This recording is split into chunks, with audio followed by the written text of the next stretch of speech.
El vaso de agua tenía un sabor extraño, pero ya era demasiado tarde cuando lo noté. Mi cuerpo comenzó a temblar mientras las paredes de mi propia cocina giraban a mi alrededor, y lo último que vi antes de caer al suelo fue la mirada fría de Sebastián, el nuevo marido de mi hija, observándome desde el umbral de la puerta con una expresión que jamás olvidaré. No era sorpresa, era satisfacción. ¿Desde dónde nos estás viendo? Déjanos tu ciudad en los comentarios, dale like y suscríbete al canal. Esta historia necesita ser contada, porque lo que viví podría pasarle a cualquiera. Pero debo contarles cómo llegamos hasta aquí, a este momento en el que mi propia vida pendía de un hilo en el piso de baldosas que yo misma había escogido 20 años atrás. Mi nombre es Margarita, tengo 68 años y durante toda mi vida fui invisible. Trabajé 35 años como costurera en el barrio de Palermo, en Buenos Aires, remendando vestidos de novias para mujeres que ganaban en un mes lo que yo en un año. Mis manos quedaron marcadas por las agujas, mis ojos cansados de la luz tenue bajo la que trabajaba hasta las 10 de la noche. Viuda desde hace 12 años, crié sola a mi hija Carolina, sacrificando cada peso para que ella estudiara, para que tuviera lo que yo nunca tuve, y lo logró. Se convirtió en arquitecta, hermosa, exitosa, todo lo que yo soñé para ella. Nunca imaginé que mi hermano Julio, el mismo que se fue a España hace 40 años y con quien apenas hablaba un par de veces al año, me dejaría todo al final, 40 millones de pesos. La noticia llegó un martes de marzo, cuando el abogado tocó mi puerta con una carpeta marrón y una carta escrita de puño y letra por Julio. Margarita, vos fuiste la única que se acordó de mamá hasta el final. Esto es tuyo. Úsalo para vivir lo que te queda con dignidad. La primera en enterarse fue Carolina. Vino esa misma tarde, con sus tacones de marca resonando en mi modesto departamento de 2 ambientes. La abracé llorando, pensando que compartiríamos esta bendición inesperada. Pero algo en sus ojos cambió cuando mencioné la cifra. Un brillo extraño, una tensión en su mandíbula que nunca había visto. Mamá, tenés que ser inteligente con esto. La gente se aprovecha de las personas mayores. Yo te puedo ayudar a administrarlo. Apretó mi mano con demasiada fuerza. Un dolor pequeño que ignoré. ¿Cómo iba a saber que ese era el momento exacto en que todo comenzaría a desmoronarse? 2 semanas después, Carolina llegó con Sebastián. Alto, de traje gris perfectamente planchado, sonrisa de comercial de pasta dental. 38 años, según me dijo, empresario según sus palabras, aunque nunca especificó de qué. Se habían conocido hacía apenas 3 meses en un evento corporativo y ya hablaban de casarse. Señora Margarita, me dijo estrechando mi mano con firmeza calculada. Carolina me ha contado tanto sobre usted. Es admirable todo lo que hizo por su hija. Había algo en la forma en que pronunció admirable que me erizó la piel, como si la palabra fuera un disfraz para otro sentimiento. Pero sonreí, porque eso es lo que una hace cuando quiere ver feliz a su hija. Cuando Carolina fue al baño, lo sorprendí mirando la carpeta del abogado que yo había dejado sobre la mesa del comedor. Sus dedos rozaron el borde del documento antes de darse cuenta de que yo lo observaba. Sonrió, pero esa sonrisa no llegó a sus ojos. Documentos importantes, supongo, dijo con despreocupación ensayada. Sí, respondí, caminando lentamente hacia la mesa y recogiendo la carpeta. La sostuve contra mi pecho. Muy importantes. Hubo un silencio. El tipo de silencio donde se miden las fuerzas, donde se establecen territorios. Sebastián inclinó ligeramente la cabeza, como concediendo una batalla menor, pero sus ojos permanecieron fijos en la carpeta. Esa noche, después de que se fueron, no pude dormir. Me senté en la cocina con una taza de té que nunca bebí, mirando por la ventana los edificios de Palermo que conocía de memoria. Había algo mal. Algo que no podía nombrar, pero que sentía en los huesos, del mismo modo que mis manos predecían la lluvia antes de que cayera. Al día siguiente llamé a don Mauricio, el abogado jubilado del piso de abajo. Había sido amigo de mi difunto esposo Roberto, uno de los pocos que siguió visitándome después del funeral. Margarita, me dijo cuando abrió la puerta, su bigote blanco temblando con preocupación. Te ves terrible. ¿Qué pasó? Le conté sobre la herencia, sobre Carolina, sobre Sebastián y sus dedos rozando mi carpeta. «¿Cómo se apellida?», preguntó, sus ojos brillando con ese instinto de abogado que nunca se jubila del todo. «Márquez, Sebastián Márquez». Don Mauricio se quedó en silencio un momento, golpeando su dedo índice contra la mesa de manera rítmica. Un tic que yo sabía significaba que estaba procesando información. «Dame un par de días», dijo finalmente. «Voy a hacer algunas consultas. No te preocupes. Probablemente sea nada». Pero la forma en que evitó mi mirada me dijo que él tampoco creía que fuera nada. 3 días después, don Mauricio tocó mi puerta a las 8 de la mañana. Traía una carpeta. Su mano temblaba al sostenerla. «Margarita, sentate», me dijo don Mauricio, y el tono de su voz me heló la sangre. Extendió documentos sobre mi mesa del comedor, sentencias judiciales, artículos de periódico impresos, fotografías de Sebastián con otras mujeres, mujeres mayores, mujeres que me recordaban a mí. «Sebastián Márquez no es empresario», comenzó don Mauricio señalando el primer documento. «Estuvo casado 2 veces antes. La primera, con Elena Soriano, 72 años, viuda con una casa en Belgrano y una pensión considerable. Se casaron en 2019. 6 meses después, ella estaba en un geriátrico con demencia temprana. Sebastián vendió su casa, vació sus cuentas. Cuando la familia quiso intervenir, ya era demasiado tarde. Elena murió 2 años después sin recuperar un peso». Mi estómago se revolvió. Tomé el documento con manos temblorosas. La segunda fue Cristina Paz, 65 años, profesora jubilada, herencia de sus padres. Se casó con Sebastián en 2022. Mismo patrón. 1 año después, Cristina lo denunció por abuso financiero, pero él ya había sacado el dinero del país. La última vez que alguien la vio, estaba viviendo con una sobrina en Rosario, completamente arruinada. «Dios mío», susurré. «Hay más», continuó don Mauricio, su voz quebrándose. «Hay denuncias en Córdoba, en Mendoza, mujeres mayores, siempre solas, siempre con algo de dinero. Él las busca. Es sistemático. Y ahora…» No terminó la frase. No necesitaba hacerlo.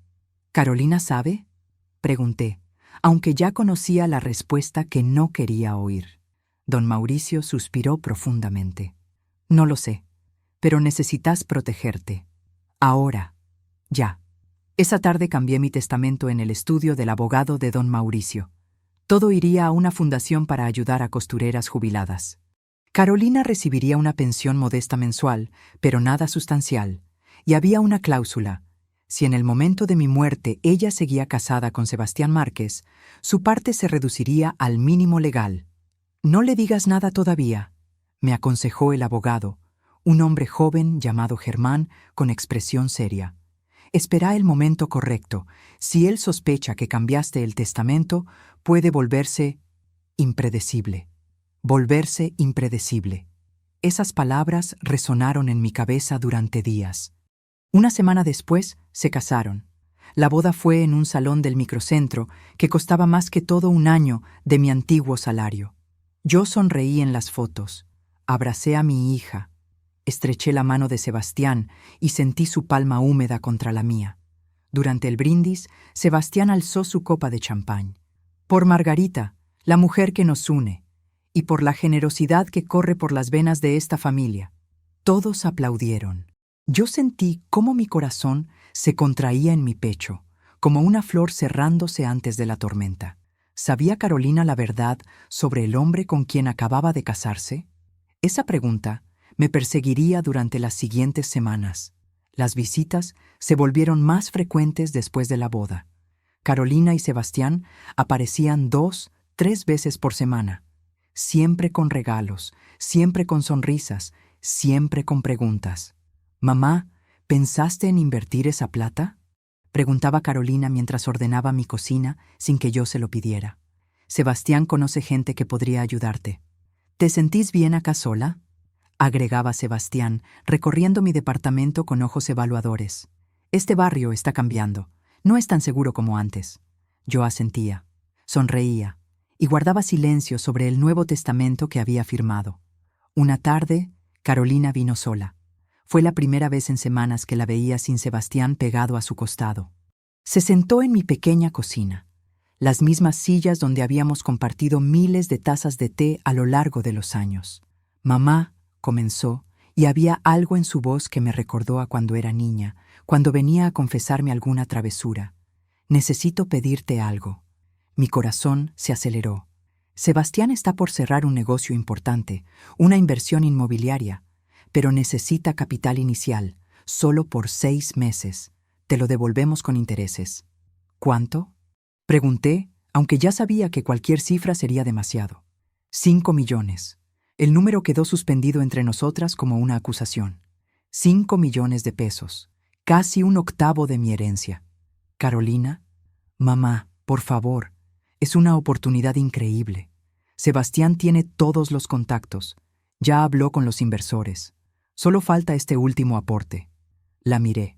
Mi hija, la niña a quien crié sola, a quien vestí con ropa remendada mientras yo trabajaba 12 horas diarias. Los años habían pasado, pero en ese momento vi en sus ojos la misma desesperación que tenía cuando me pedía algo que no podíamos costear. La diferencia era que ahora yo sí podía dárselo, y eso me aterraba más que cualquier otra cosa. Dame unos días para pensarlo, dije finalmente. Carolina sonrió, pero la sonrisa no alcanzó sus ojos. Claro, mamá, pero no demores mucho. La oportunidad no va a durar para siempre. Cuando se fue, llamé a don Mauricio. No le des un peso, me dijo de inmediato. Margarita, ese dinero va a desaparecer. Lo he visto 100 veces en mi carrera. Por favor. Pero 2 días después, cuando Carolina volvió con los papeles y esa mirada que me partía el corazón, firmé 5 millones de pesos, con promesa de devolución en 6 meses. Gracias, mamá, susurró Carolina, abrazándome fuerte. No te vas a arrepentir. La semana siguiente, Sebastián y Carolina me invitaron a ver su nuevo departamento en Recoleta. 3 ambientes, balcón con vista, pisos de madera lustrada. Comprado, por supuesto, con parte de la inversión. ¿Ves, mamá?, dijo Carolina, girando en el living vacío. Todo está saliendo perfecto. En 6 meses te devolvemos todo y seguimos creciendo. Sebastián estaba junto a la ventana, mirando la ciudad con expresión de conquistador. Cuando nuestras miradas se cruzaron, sonrió. Y en ese momento supe, con certeza absoluta, que ese dinero había desaparecido para siempre. Pasó 1 mes, luego 2. Las llamadas de Carolina se espaciaron, las visitas también. Cuando preguntaba por los 5 millones, siempre había una excusa. El negocio estaba en proceso. Los inversores estaban revisando papeles. Todo era cuestión de un poco más de tiempo. Don Mauricio me miraba con lástima cada vez que nos cruzábamos en el pasillo. «Todavía podés denunciarlo», me decía. «Todavía hay tiempo, pero ¿cómo denuncias a tu propia hija?» Una noche de julio, Carolina y Sebastián vinieron a cenar. Yo había preparado milanesas, las que a Carolina le gustaban desde niña. Comimos en silencio incómodo, el tintineo de los cubiertos contra los platos demasiado fuerte en el pequeño comedor. Después de la cena, mientras Carolina lavaba los platos, me quedé en la mesa con Sebastián. Él bebía vino, reclinado en la silla con esa confianza casual que ahora me resultaba repulsiva. «Señora Margarita», dijo de pronto, «Carolina y yo estuvimos hablando. Creemos que deberías venir a vivir con nosotros». El tenedor que sostenía tembló ligeramente en mi mano. «Tenemos espacio de sobra», continuó. «Y a tu edad, vivir sola no es seguro. ¿Qué pasa si te caes? ¿Si te da un ataque al corazón? Podría pasar horas antes de que alguien te encuentre». Había algo en la forma en que dijo «ataque al corazón» que me heló la sangre. «Estoy bien acá», respondí, manteniendo mi voz firme. «Pero podríamos cuidarte mejor», insistió. «Y seamos honestos, este departamento es muy chico. Podrías venderlo, sumar ese dinero a tus ahorros. Nosotros nos encargaríamos de todo». Ahí estaba, la verdadera propuesta. Meter a la vieja en su casa, controlar su dinero, quedarse con su propiedad. «No», dije simplemente. Sebastián se enderezó en su silla. Su sonrisa se endureció. «Señora, con todo respeto, no está pensando con claridad. A su edad». «¿A mi edad?», lo interrumpí, y algo en mi voz hizo que Carolina apareciera desde la cocina. Tengo suficiente experiencia para saber cuándo alguien quiere aprovecharse de mí. El silencio que siguió fue tan denso que podría cortarse con cuchillo. «¿Qué estás diciendo, mamá?», preguntó Carolina, su voz tensa. Miré a mi hija. Realmente la miré. Las ojeras bajo sus ojos, la forma en que se retorcía las manos, el brillo forzado de su sonrisa. Y me di cuenta de algo que me destrozó. Ella sabía. Tal vez no todos los detalles, tal vez no las otras mujeres, pero sabía que algo no estaba bien, y había elegido no ver. «Estoy diciendo que me quedo en mi casa», respondí finalmente. «Sola, como he estado los últimos 12 años». Sebastián se levantó. Su altura de pronto parecía amenazante en mi pequeño comedor. «Vamos, Carolina. Tu madre está cansada. Claramente necesita descansar». Se fueron. Pero antes de cruzar la puerta, Sebastián se giró hacia mí. Sus ojos, que alguna vez habían fingido calidez, ahora estaban completamente vacíos. «Cuídese, señora», dijo suavemente. A su edad, uno nunca sabe qué puede pasar. Y en ese momento comprendí que ya no se trataba solo de dinero. Se trataba de eliminar un obstáculo. Esa noche no pude dormir. Me senté junto a la ventana, mirando las luces de Buenos Aires parpadear en la oscuridad. Las palabras de Sebastián resonaban en mi cabeza como una amenaza apenas disfrazada. A las 3 de la mañana tomé una decisión. Al día siguiente fui al banco y transferí 30 millones de pesos a una cuenta nueva que abrí en un banco diferente. Solo yo tenía acceso. Dejé 5 millones en la cuenta original, suficiente para parecer que todavía había algo sustancial, pero no todo. Si Sebastián intentaba algo, al menos no se llevaría la totalidad. Luego fui a ver a Germán, el abogado joven. «Necesito algo más que un testamento», le dije. «Necesito protección ahora, mientras estoy viva». Germán se inclinó hacia adelante, sus manos cruzadas sobre el escritorio. «¿Te amenazó directamente?» «No directamente, pero tenés miedo». Asentí. Qué extraño era admitirlo en voz alta. Germán preparó documentos, poder notarial que solo se activaría si yo quedaba incapacitada, y que nombraba a don Mauricio como mi representante legal, no a Carolina. Instrucciones médicas claras, todo firmado, sellado, certificado. «Si pasa algo», me dijo Germán, entregándome copias, «estos documentos te protegen. Pero Margarita, si realmente crees que estás en peligro, deberías ir a la policía». «¿Y decirles qué? ¿Que mi yerno me mira feo?». Germán suspiró. «Tené cuidado. Y cualquier cosa extraña, cualquier cosa que te haga sentir incómoda, me llamás inmediatamente». Volví a casa sintiendo algo que no había sentido en semanas. Un atisbo de control. Pequeño, frágil, pero mío. 2 semanas pasaron sin noticias de Carolina. Ni llamadas ni visitas. El silencio era casi peor que las visitas invasivas. Me preguntaba qué estaban planeando. Finalmente, una tarde de agosto, tocaron mi puerta. Abrí esperando ver a mi hija. Era una mujer que no conocía.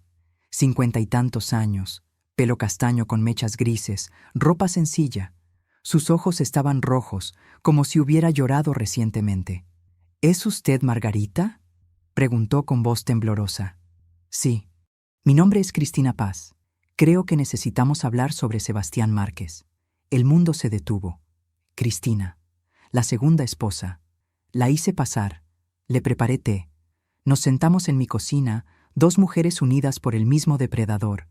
«¿Cómo me encontró?», pregunté. He estado siguiendo sus movimientos. Cuando vi el anuncio de su boda en el periódico con su hija, Cristina cerró los ojos. No podía quedarme callada otra vez. Ya dejé que le hiciera esto a otra mujer. No puedo permitir una tercera. Durante las siguientes 2 horas, Cristina me contó todo. Cómo Sebastián la había cortejado, cómo se había enamorado, cómo lentamente, sistemáticamente, él había tomado control de sus finanzas, las promesas de inversión que nunca se materializaron, el dinero que desapareció, y finalmente, el día en que despertó y descubrió que sus cuentas estaban vacías y Sebastián había desaparecido. «Fui a la policía», dijo, su voz quebrándose. Pero él ya había salido del país. Y los papeles que yo había firmado, técnicamente le había dado autorización para todo. Fui una idiota. No, dije firmemente tomando su mano. Fuiste una víctima. Cristina sacó una carpeta de su bolso. Documentos, fotografías, registros bancarios que había conseguido de sus abogados. Esto es todo lo que pude reunir. No fue suficiente para un caso criminal, pero tal vez te sirva. Tal vez puedas detenerlo antes de que sea demasiado tarde. La miré. Esta extraña que había venido a advertirme, arriesgando revivir su propio trauma para salvar a otra mujer. Gracias, susurré. Gracias. Después de que Cristina se fue, me quedé mirando los documentos extendidos sobre mi mesa. El patrón era inconfundible. Sebastián era meticuloso, paciente, letal. Y yo estaba en su mira. Con la información de Cristina, Germán preparó un caso preliminar. No era suficiente para una denuncia formal todavía, pero era un comienzo. Guardamos todo en una caja fuerte del banco, junto con instrucciones de que si algo me pasaba, el contenido debía entregarse inmediatamente a la policía. Carolina finalmente llamó 3 días después. «Mamá, ¿podemos hablar? Sebastián y yo queremos visitarte mañana». Algo en su tono me puso alerta. Demasiado dulce, demasiado conciliador. «¿Qué necesitan?», pregunté directamente. Hubo una pausa. «Solo queremos verte. Sentimos que las cosas han estado tensas. Queremos arreglarlas». Cada instinto en mi cuerpo gritaba que dijera que no. Pero otra parte de mí, la parte que todavía era madre, que todavía recordaba a la niña que había criado, quería creer que mi hija no era cómplice de esto. «Está bien. Vengan mañana a las 4». Esa noche llamé a don Mauricio y le conté todo. Sobre Cristina, sobre los documentos, sobre la visita planeada. «No los dejes entrar», me dijo rotundamente. «Margarita, por favor. Algo está mal. Necesito saber», respondí. «Necesito saber si mi hija está con él o contra mí. ¿Y si la respuesta te rompe el corazón? Entonces al menos lo sabré». Don Mauricio suspiró profundamente. «Voy a estar en mi departamento todo el día de mañana. Si necesitas cualquier cosa, golpeas el piso 3 veces. Subo inmediatamente». Al día siguiente, esperé. Me vestí con cuidado. Preparé té. Puse facturas en un plato. Todo normal. Todo como siempre. Pero había dejado mi celular en la mesa del comedor con el número de emergencias premarcado, listo para apretar llamada. Carolina y Sebastián llegaron a las 4 en punto. Ella traía flores. Él traía su sonrisa comercial y una botella de vino. «Mamá», dijo Carolina besando mi mejilla. Sus labios se sentían fríos. «Te extrañamos». Nos sentamos en la sala, bebimos té, hablamos de tonterías, el clima, las noticias. Todo era civilizado. Demasiado civilizado. Entonces Sebastián sacó una carpeta de su maletín. «Señora Margarita, trajimos algo para que revise. Es un plan de administración patrimonial conjunta. Básicamente, nos nombraría coadministradores de sus fondos. Eso le quitaría toda la carga de preocuparse por el dinero, y nosotros nos aseguraríamos de que todo esté bien invertido y protegido». Empujó los papeles hacia mí. Hojas y hojas de términos legales. «Solo necesitamos su firma en los lugares marcados», continuó. «Incluso trajimos un escribano que puede venir esta tarde para notarizar todo». Lo miré. Luego miré a Carolina. Mi hija evitaba mis ojos, jugando con el borde de su blusa. «No», dije simplemente. La máscara de Sebastián cayó por primera vez. Su sonrisa se evaporó como el rocío bajo el sol del mediodía.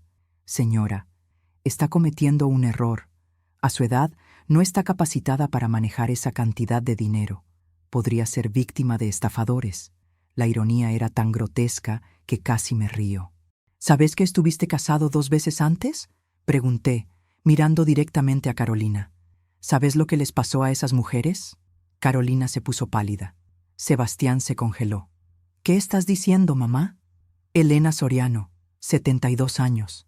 Terminó en un geriátrico sin un peso. Cristina Paz, 65 años. Perdió todo». Miré a Sebastián. «¿Cuántas más hay que no conozco?». El silencio que siguió fue absoluto. Sebastián se levantó lentamente. Sus manos se cerraron en puños a los costados de su cuerpo. Vamos, Carolina. Tu madre está delirando. Claramente la edad le está afectando el juicio. Pero Carolina se había quedado inmóvil, mirándome con una expresión que no podía descifrar. ¿Shock? ¿Culpa?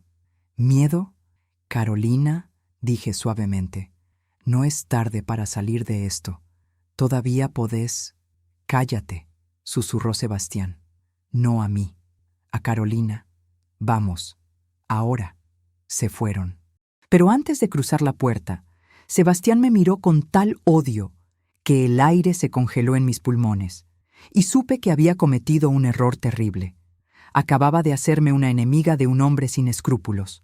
Los siguientes 3 días fueron extrañamente tranquilos. Ninguna llamada, ninguna visita. Don Mauricio subía 2 veces al día para verificar que estuviera bien. Germán me llamaba cada mañana. Algo va a pasar, me decía. Quédate alerta. El 4.º día, Carolina apareció sola. Eran las 10 de la mañana.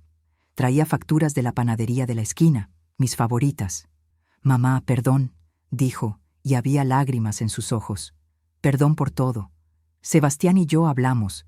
Tenés razón sobre muchas cosas. Yo no sabía. Te juro que no sabía. Algo en mi pecho se aflojó. Mi hija, mi niña.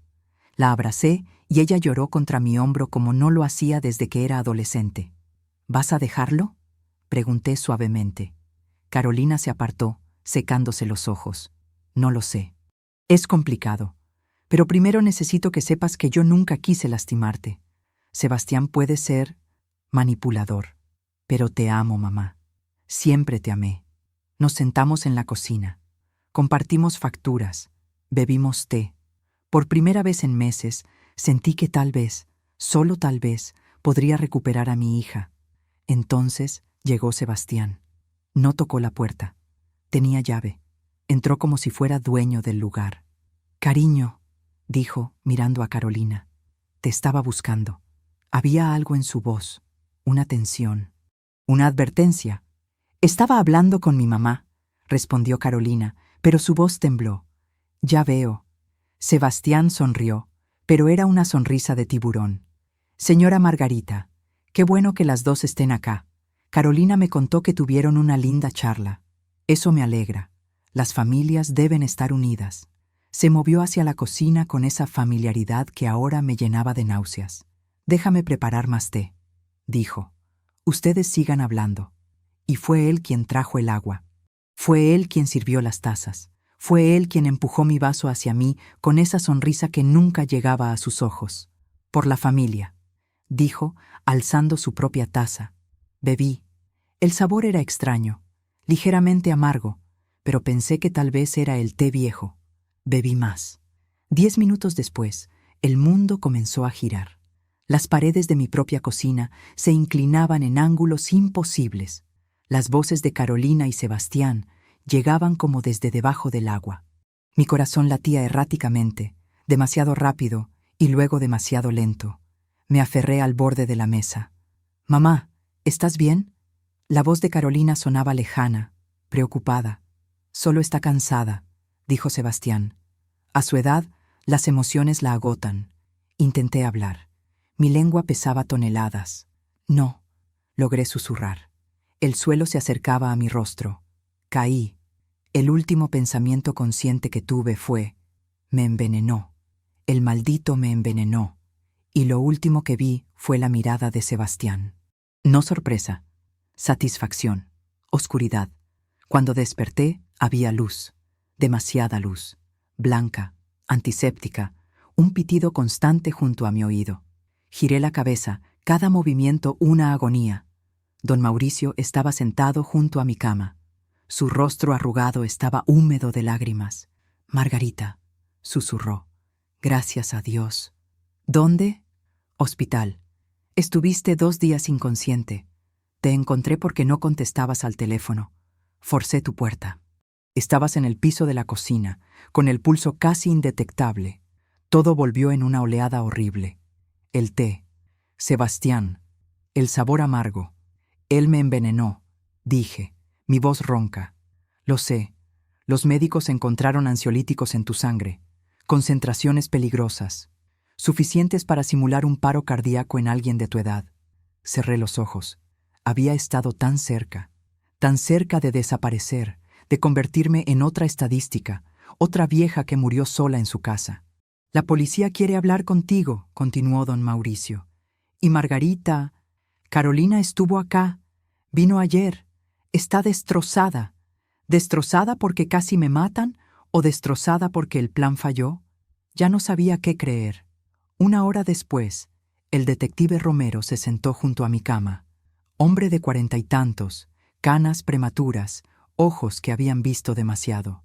Señora Margarita, necesito que me cuente todo. Desde el principio. Le conté. Sobre la herencia, sobre Sebastián, sobre Cristina, sobre los documentos, sobre el té. El detective tomaba notas, su expresión cada vez más sombría. ¿Tiene pruebas de que fue él quien preparó el té? Fue él quien me lo sirvió. Carolina estaba ahí. Ella lo vio. ¿Y su hija estaría dispuesta a testificar contra su marido? Era la pregunta del $1.000.000. No lo sé, admití. El detective cerró su libreta. Vamos a investigar. Mientras tanto, señora, no puede volver a su casa. No es seguro. Es mi casa, protesté débilmente. Y casi se convierte en su tumba. Tenía razón. Lo sabía. Pero la idea de ser expulsada de mi propio hogar por ese hombre me llenaba de una rabia tan intensa que dolía. Don Mauricio, dijo el detective, ¿puede quedarse con usted mientras investigamos? Por supuesto, respondió mi amigo inmediatamente. Esa tarde Carolina llegó al hospital, sola. Sus ojos estaban rojos, su maquillaje corrido. Se sentó junto a mi cama sin decir palabra durante largos minutos. Yo no sabía, susurró finalmente. Mamá, te juro que yo no sabía lo que iba a hacer. ¿Pero sabías que iba a hacer algo? El silencio fue respuesta suficiente. Carolina comenzó a llorar. Llanto feo, desesperado, real. Cuando te encontraron, me llamaron. Fui a nuestro departamento a confrontarlo. Sebastián ya había empacado. Ya se estaba yendo. Le grité. Le pregunté si había intentado matarte. Se rió, mamá. Se rió y dijo, tu madre es un obstáculo. Los obstáculos se remueven. Mi corazón se partió. No por mí, por mi hija, quien recién ahora veía la verdad. Esta mañana fui al banco, continuó Carolina. Nuestras cuentas conjuntas están vacías. Los 5 millones que te pedí prestados. Nunca existió ninguna inversión. Era todo mentira. Y yo, su voz se quebró completamente. Yo te traje al hombre que intentó matarte. La miré. Esta hija que crié con mis manos destrozadas por las agujas. Parte de mí quería abrazarla. Otra parte, nueva y feroz, se negaba a olvidar. Necesito tiempo, le dije finalmente. Carolina asintió, lágrimas cayendo sobre su blusa de diseñador, que probablemente también había sido pagada con mi dinero. Se levantó para irse. En la puerta se detuvo. ¿Me vas a denunciar? La pregunta quedó suspendida en el aire del hospital. Yo no tenía respuesta todavía. Pasé 4 días más en el hospital. Don Mauricio venía todas las mañanas con el periódico y facturas frescas. Germán visitaba por las tardes, trayendo documentos para firmar, protecciones legales adicionales. Carolina no volvió, pero enviaba mensajes, disculpas, explicaciones, súplicas. Las ignoré todas.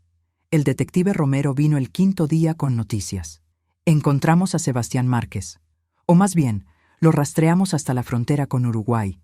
Intentó cruzar hace 3 días, pero sus documentos fueron flagueados por Interpol. Está detenido esperando extradición. Sentí algo aflojarse en mi pecho. Alivio, miedo, satisfacción, todo mezclado. ¿Y Carolina? El detective suspiró. Legalmente, no tenemos nada concreto contra ella. Estaba presente, sí, pero su testimonio es que no sabía que él pondría algo en su bebida. Y técnicamente, es su palabra contra la de él. Márquez la está culpando. Dice que ella lo convenció, que fue idea de ella. ¿Y usted qué cree? Romero se inclinó hacia adelante, bajando la voz. Creo que su hija fue manipulada. Creo que él la buscó específicamente porque usted acababa de recibir una herencia. Creo que la cegó con promesas de una vida mejor. Pero también creo, hizo una pausa. También creo que en algún momento ella eligió no ver las señales. Y esa es una forma de complicidad. Tenía razón. Había complicidad por acción y complicidad por omisión. Mi hija era culpable de la segunda. Me dieron de alta una semana después del envenenamiento. Don Mauricio había preparado su cuarto de huéspedes para mí. Pequeño, limpio, seguro. Mi departamento estaba precintado como escena del crimen. No podía entrar. Parte de mí se alegraba. No quería ver esa cocina todavía. Germán vino esa tarde con más noticias. El caso de Cristina Paz se reabrió. Con tu testimonio y el intento de envenenamiento, ahora tenemos un patrón. La Fiscalía está considerando cargos por fraude sistemático, abuso financiero de adultos mayores e intento de homicidio. ¿Cuánto tiempo podría estar en prisión? Si se comprueban todos los cargos, 20 a 25 años. Es un hombre de 38 años. Saldría siendo viejo, si es que sale. Justicia. Esa palabra resonaba extraña en mi mente. Durante 68 años había aceptado injusticias pequeñas y grandes. El mundo me había hecho invisible. Ahora, de repente, el sistema legal me veía, me escuchaba, me creía. ¿Y el dinero?, pregunté. ¿Los 5 millones? Germán hizo una mueca. Desaparecidos, transferidos a cuentas offshore, que probablemente ya fueron vaciadas. Podemos intentar recuperar algo, pero es poco probable. Es poco probable. 5 millones de pesos, una fortuna para mí. Desaparecida como humo. Carolina llamó esa noche. Don Mauricio me pasó el teléfono con expresión dudosa. «Mamá». Su voz sonaba pequeña, rota. «Necesito verte. Por favor. Hay cosas que necesito decirte». Parte de mí quería decir que no. Pero otra parte, la parte que había sido madre durante 43 años, necesitaba oír lo que tenía que decir. Mañana, en el departamento de don Mauricio, a las 3. Cuando cortó, don Mauricio me miró con preocupación. ¿Estás segura? No, pero necesito hacerlo de todas formas. Al día siguiente, Carolina llegó puntual. Se veía horrible. Había perdido peso. Tenía ojeras profundas. Su ropa, usualmente impecable, estaba arrugada. Nos sentamos en el pequeño living de don Mauricio, quien discretamente se retiró a su habitación, pero dejó la puerta entreabierta. Protector hasta el final. «Mamá», comenzó Carolina, sus manos temblando sobre su regazo. «Sé que no hay nada que pueda decir que arregle esto. Sé que te fallé de la peor manera posible. Pero necesito que sepas la verdad. Te escucho». Durante la siguiente hora, Carolina me contó todo. Cómo había conocido a Sebastián en un momento vulnerable de su vida, después de una ruptura difícil. Cómo él la había hecho sentir especial, vista, deseada. Cómo lentamente la había aislado de sus amigos. Cómo había comenzado a controlar sus decisiones, siempre disfrazándolo de consejo amoroso. Cuando me contaste sobre la herencia, continuó, lágrimas cayendo. Él cambió. Se volvió más atento, más cariñoso. Me propuso matrimonio esa misma semana. Yo quería creer que era amor, pero había una parte de mí que sabía, una parte pequeña que sabía que algo estaba mal. ¿Y la elegiste ignorar? Carolina asintió miserablemente. Porque era más fácil, porque quería la vida que él prometía, porque me cansé de trabajar tanto y ganar tan poco. ¿Y tu herencia? Su voz se quebró. Tu herencia parecía la solución a todo. Y convencí mi conciencia de que te estábamos ayudando, que te estábamos protegiendo. Pero la verdad es que solo me estaba protegiendo a mí misma de ver lo que él realmente era. Me trajiste veneno a mi propia casa, Carolina. Lo sé, sollozó. Dios, lo sé. Y voy a vivir con eso el resto de mi vida. Cuando pienso que podría saber, no pudo terminar la frase. Se derrumbó completamente, llorando con un dolor que parecía arrancado del alma. Y yo, a pesar de todo, sentí algo parecido a compasión, porque ella también era víctima. Una víctima que había elegido mal, que había sido cobarde, que había priorizado la comodidad sobre la verdad, pero víctima al fin. ¿Qué vas a hacer ahora?, pregunté finalmente. Carolina se secó los ojos. Testificar. contra él. El fiscal me ofreció inmunidad si coopero completamente. Y voy a hacerlo. Voy a decir todo lo que sé, todo lo que vi, todo lo que ignoré. No va a devolverte esos 5 millones. No va a borrar lo que pasó. Pero tal vez pueda evitar que le haga esto a otra persona. La miré. Realmente la miré. Y vi a mi hija, mi niña, perdida y asustada, y tratando de encontrar su camino de vuelta. Bien, dije simplemente.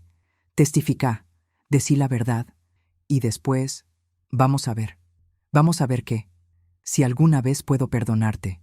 Carolina aceptó eso con un asentimiento silencioso. No pidió más, no rogó. Se levantó, besó mi frente con labios temblorosos y se fue. Don Mauricio emergió de su habitación. ¿Cómo te sentís? No lo sé, admití. Rota, enojada, triste, pero también aliviada. Al menos ahora sé la verdad. Y la verdad, aunque dolorosa, era mejor que la incertidumbre que me había consumido durante meses. 3 meses después. El juicio comenzó en septiembre, cuando Buenos Aires empezaba a despertar de su invierno. Yo estaba sentada en la sala del tribunal, entre don Mauricio y Germán, mirando a Sebastián Márquez detrás de la mesa de la defensa. Traía traje y corbata, parecía un hombre de negocios respetable, pero yo había visto lo que había debajo de esa fachada. Carolina testificó en el segundo día. Subió al estrado con voz temblorosa pero clara. Contó todo, cómo él la había manipulado, cómo había orquestado el acercamiento a mi dinero, cómo había preparado el té ese día. ¿Y usted sabía que él pondría medicamentos en la bebida de su madre?, preguntó el fiscal. No, respondió Carolina, y su voz se quebró. Pero debería haberlo sabido. Había señales. Yo no quise verlas. Fue desgarrador escucharla, pero también necesario. Cristina Paz también testificó. Relató su historia con tal detalle que varios miembros del jurado tuvieron lágrimas en los ojos. El patrón era inconfundible. Luego me tocó a mí. Subí al estrado con piernas temblorosas. El fiscal me guió a través de mi historia. La herencia, el cortejo rápido de Carolina, los pedidos de dinero, el envenenamiento. ¿Tiene dudas de que fue el señor Márquez quien puso sustancias en su bebida?, preguntó el fiscal. Miré directamente a Sebastián.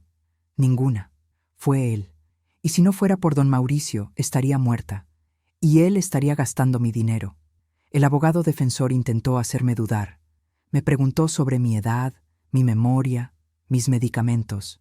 Insinuó que tal vez había confusión, que tal vez había tomado mis propias pastillas sin recordarlo. Tengo 68 años, respondí firmemente. No 88. Mi mente está perfectamente clara. Y recuerdo exactamente lo que pasó ese día. El juicio duró 2 semanas.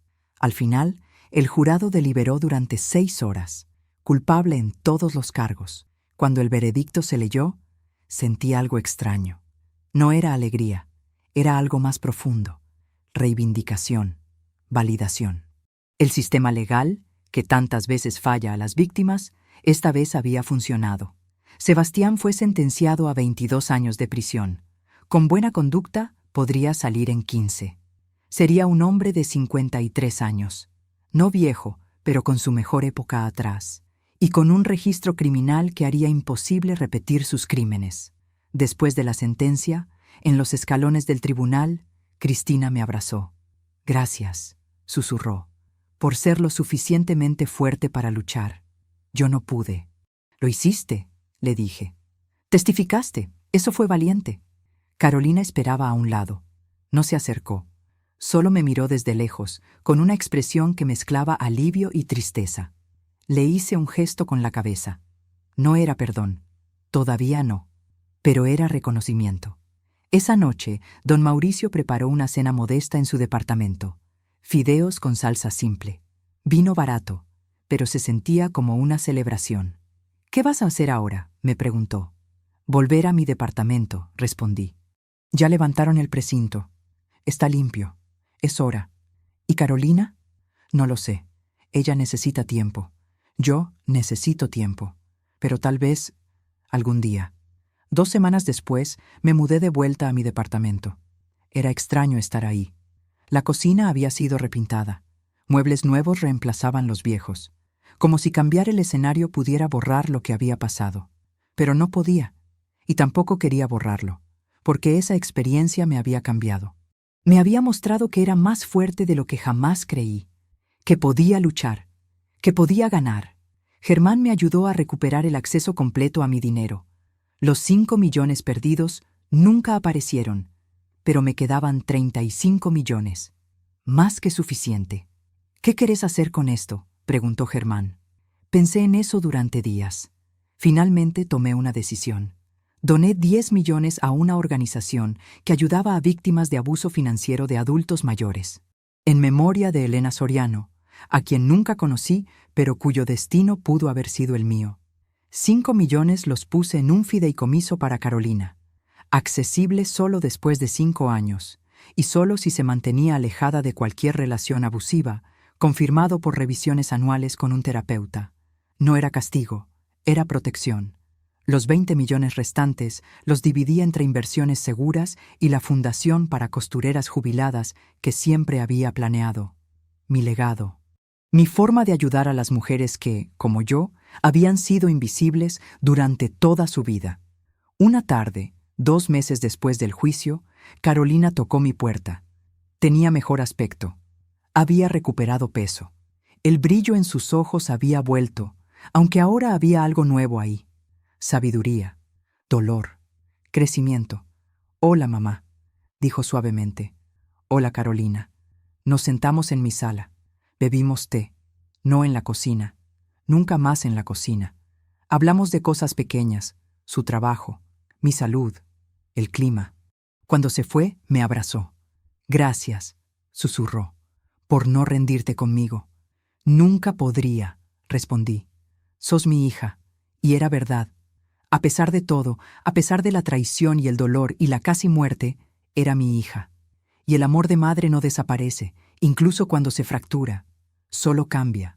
Se vuelve más cuidadoso, más sabio, más condicional, pero no desaparece. Los meses siguientes trajeron una nueva normalidad.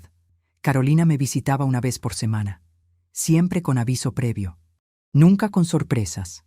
Había comenzado terapia, trabajaba en reconstruir su vida.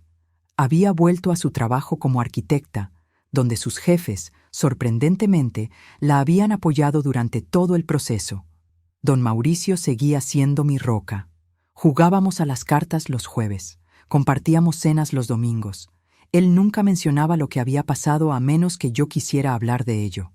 Cristina también se volvió una amiga inesperada. Nos encontrábamos una vez al mes para café. 2 mujeres unidas por trauma, encontrando sanación en compañía mutua. La Fundación para Costureras Jubiladas comenzó a tomar forma. Germán me ayudó con los papeles legales. Don Mauricio usó sus viejos contactos para encontrar un pequeño local en Palermo, a 3 cuadras del taller donde trabajé durante 35 años. Se llamará Fundación Julio, decidí, en honor a mi hermano, quien me dio la oportunidad de hacer esto. La inauguración fue en diciembre.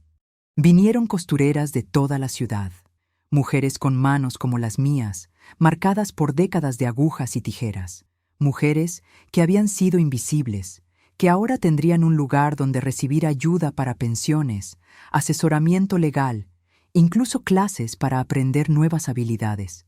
Carolina vino a la inauguración. Se paró atrás, sin llamar la atención, pero cuando nuestros ojos se encontraron, sonrió, y yo le devolví la sonrisa. No era perdón completo, todavía no, pero era un comienzo. Una tarde de enero, el detective Romero me llamó. «Señora Margarita, pensé que querría saber. Sebastián Márquez intentó apelar su sentencia. Fue rechazada. Va a cumplir su condena completa». «Bien», dije simplemente. «También…» hizo una pausa. «También quiero que sepa que su caso ha inspirado otros. 3 mujeres más se presentaron con denuncias contra él de hace años. Casos que habían abandonado porque no les creían. Su valentía les dio voz. Después de colgar, me senté junto a la ventana de mi departamento, mirando Palermo desperezarse bajo el sol de verano. Pensé en todas las Margaritas que había en el mundo. Mujeres invisibles, mujeres subestimadas, mujeres que el mundo consideraba presas fáciles. Pero ya no era invisible. Y nunca más sería una presa fácil. Febrero trajo un momento inesperado. Carolina tocó mi puerta un domingo por la tarde. Tenía algo en las manos, una caja pequeña. Mamá, encontré esto cuando estaba ordenando las cosas del departamento que compartía con él. Es tuyo. Sebastián lo había escondido. Abrí la caja.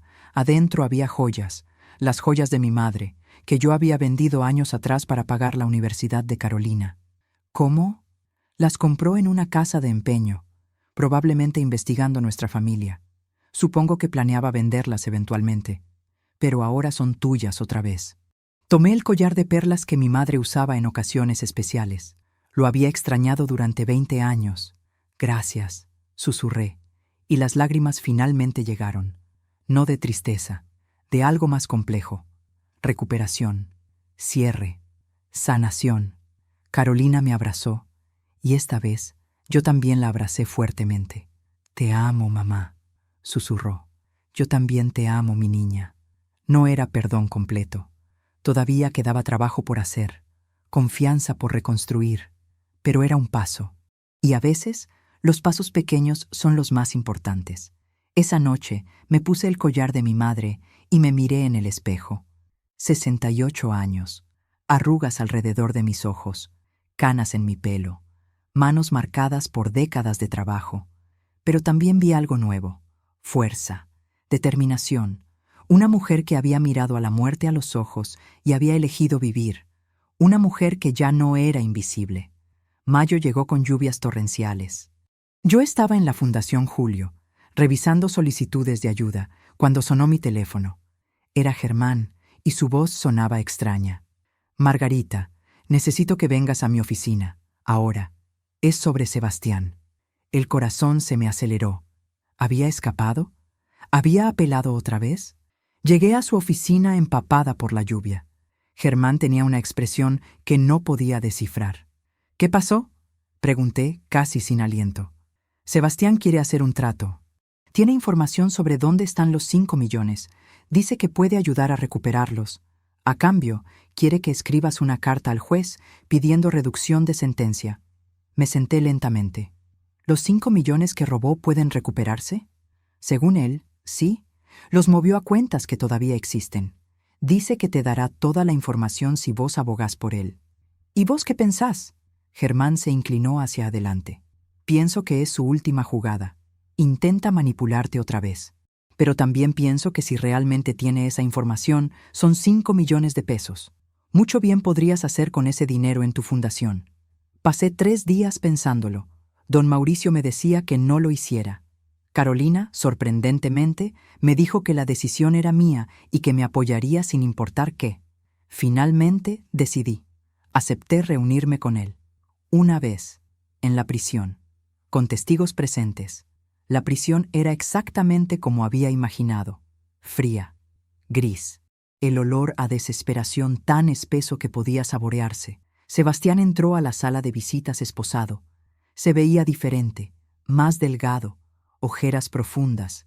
El barniz de hombre de negocios había desaparecido completamente. Nos sentamos frente a frente, una mesa de metal entre nosotros. Germán estaba a mi lado, un guardia junto a la puerta. Señora Margarita, comenzó Sebastián, y había algo en su voz que nunca había escuchado antes: derrota. Gracias por venir. No estoy acá por vos, respondí fríamente. Estoy acá por mi dinero. Asintió lentamente. Entiendo, y tengo la información. Cuentas bancarias en Panamá y Uruguay. Números exactos, contraseñas, todo. Si seguís los pasos correctos, podés recuperar casi todo. ¿Por qué?, pregunté. ¿Por qué decírmelo ahora? Sebastián miró sus manos esposadas. Porque voy a estar acá 22 años. Y me di cuenta de algo. Todo ese dinero, toda esa manipulación. ¿Para qué? Para terminar acá, solo, sin nada. Al menos si te devuelvo el dinero, tal vez haya algo de redención. No hay redención para lo que intentaste hacerme, dije, mi voz como acero. Intentaste matarme, manipulaste a mi hija, destruiste vidas. Lo sé. Su voz se quebró. Y voy a vivir con eso cada día por el resto de mi vida. Pero al menos puedo hacer esto. Una cosa bien en medio de tantas cosas mal. Me entregó un papel. Números. Códigos. Información que Germán verificaría más tarde y que, efectivamente, era real. No voy a escribir ninguna carta pidiendo reducción de sentencia, le dije claramente. Te ganaste cada día de esos 22 años. Sebastián asintió lentamente. Lo sé, pero igual querría que supieras algo. Carolina realmente no sabía lo del veneno. Yo la manipulé, la usé. Ella es víctima tanto como vos. Eso no es tu decisión, respondí. Carolina y yo vamos a resolver nuestra relación a nuestro tiempo. Vos no tenés voz en eso. Me levanté para irme. Sebastián habló una última vez. ¿Por qué viniste? Si no ibas a ayudarme con la sentencia, ¿por qué viniste? Me giré en la puerta. Porque quería mirarte a los ojos. Quería ver al hombre que casi me quita todo. Y quería que supieras que fallaste. Seguí viva, seguí luchando y seguí ganando. Vos perdiste, y ese es tu castigo real. Salí de la prisión con la cabeza alta. Afuera llovía todavía, pero se sentía como limpieza, como cierre. 3 meses después, con la ayuda de abogados internacionales, recuperamos 4.800.000 pesos, casi todo. El resto se había perdido en fees y transferencias, pero no importaba. Esos 4.800.000 pesos fueron directamente a la Fundación Julio. Ayudamos a 73 costureras ese año. 73 mujeres que habían sido invisibles toda su vida y que ahora tenían apoyo, recursos, dignidad. Y cada una de ellas era mi venganza contra Sebastián. Cada vida mejorada era prueba de que él había fallado, de que el bien podía, a veces, triunfar sobre el mal. Hoy es mi cumpleaños número 70. Estoy sentada en el pequeño jardín detrás de la Fundación Julio, rodeada de las mujeres que hemos ayudado. Hay torta, hay risas, hay abrazos de manos ásperas y corazones generosos. Carolina está aquí. Ha estado viniendo regularmente durante los últimos meses. Nuestra relación no es lo que era antes. Nunca lo será, pero es algo nuevo. Algo más honesto. Algo construido sobre verdad en lugar de ilusiones. Ella trajo flores, claveles rojos, mis favoritos. «Feliz cumpleaños, mamá», dice, besando mi mejilla. «Gracias, mi niña». Don Mauricio está a mi lado, con su traje que huele a naftalina y su sonrisa que ilumina sus ojos. Él, quien me salvó la vida. Él, quien nunca dudó de mí. Cristina también está aquí, con su nuevo emprendimiento de pastelería. Ella hizo la torta, chocolate con dulce de leche, perfecta. Mientras corto el primer pedazo, miro a todas estas personas que han llenado mi vida de manera inesperada. Pienso en Julio, mi hermano, cuya herencia causó tanto dolor, pero también tanta transformación. Pienso en Roberto, mi difunto esposo, quien siempre creyó que yo era más fuerte de lo que yo misma creía. Pienso en la Margarita de hace 2 años. Invisible, subestimada.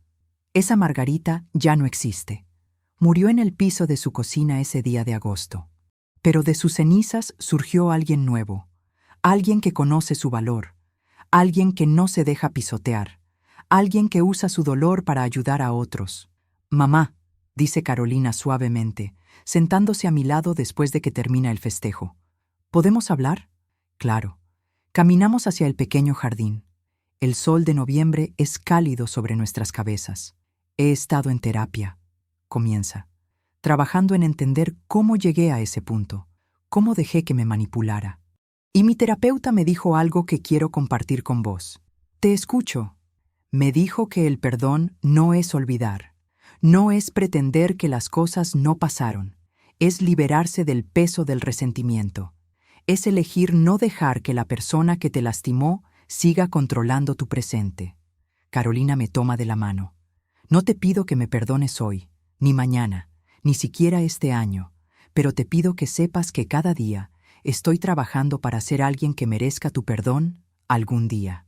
Y que voy a amarte y a honrarte el resto de mi vida, sin importar si me perdonás o no». Miro a mi hija, 43 años, todavía hermosa, pero ahora hay algo más en su rostro. Madurez, responsabilidad, conciencia del daño que causó y del trabajo que tiene por delante. «Ya te perdoné», digo finalmente, y me sorprendo al darme cuenta de que es verdad. No del todo, no completamente, pero lo suficiente. Suficiente para seguir adelante. Suficiente para construir algo nuevo entre nosotras. Carolina llora. Yo también. Nos abrazamos en ese jardín pequeño, dos mujeres marcadas por trauma pero eligiendo sanar. Esa noche, de vuelta en mi departamento, me siento junto a la ventana. Palermo brilla afuera, ciudad que he conocido toda mi vida, pero ahora la veo diferente. Ya no es el lugar donde fui invisible, es el lugar donde me levanté. Pienso en todas las mujeres mayores que son víctimas de estafadores. Mujeres que el mundo subestima porque están solas, porque son vulnerables, porque creen que han vivido demasiado para luchar. Y quiero decirles algo. Nunca es tarde. Nunca sos demasiado vieja. Nunca sos invisible si vos misma te ves. Tengo 70 años. Mis manos todavía tienen cicatrices de las agujas de costura. Mi espalda se encorva por décadas de trabajo. Mis ojos necesitan lentes más gruesos cada año. Pero también tengo una fundación que ayuda a docenas de mujeres. Tengo una hija con quien estoy reconstruyendo una relación. Tengo amigos que son mi familia elegida. Tengo una historia de sobrevivencia que puede inspirar a otros. Y tengo algo que Sebastián Márquez nunca pudo quitarme: mi dignidad. Miro mi reflejo en la ventana. 70 años. Una vida entera detrás de mí. Y sin embargo, me siento como si apenas estuviera comenzando. Porque sobrevivir es solo el comienzo. Lo que haces después de sobrevivir, eso es lo que define quién realmente sos. Y yo elegí convertir mi dolor en propósito, mi trauma en transformación, mi casi muerte en vida renovada. Sebastián Márquez intentó hacerme desaparecer. En cambio, me hizo brillar. Y esa es la mejor venganza de todas.